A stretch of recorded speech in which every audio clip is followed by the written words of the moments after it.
Welcome to the Slop Farm. Enjoy the video. You'll begin by confirming power and Wi-Fi access because the app requires a live connection. Once done, install Google Home or Nest, sign in with your Google account, and allow location and Bluetooth if prompted.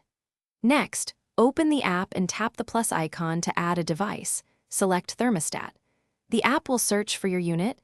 Keep the thermostat screen active and nearby. This gets you into the setup flow quickly, so you can link hardware to the app and move to configuration. Now you'll pair and configure the device. Scan the QR code on the thermostat or type its setup key if scanning fails. Once paired, choose your Wi-Fi network and enter the password.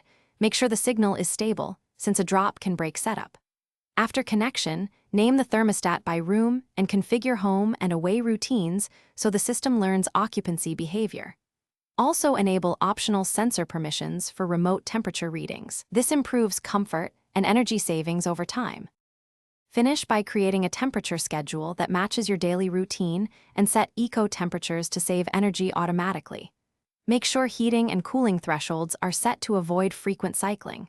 Next, verify integrations like Google Assistant or Alexa so you can use voice controls and group automations. If anything goes wrong, try one simple fix first. Reboot the thermostat and your phone, then retry pairing. If issues persist, check your router band. Some thermostats prefer the two. Thanks for watching. Consider subscribing if we helped you today.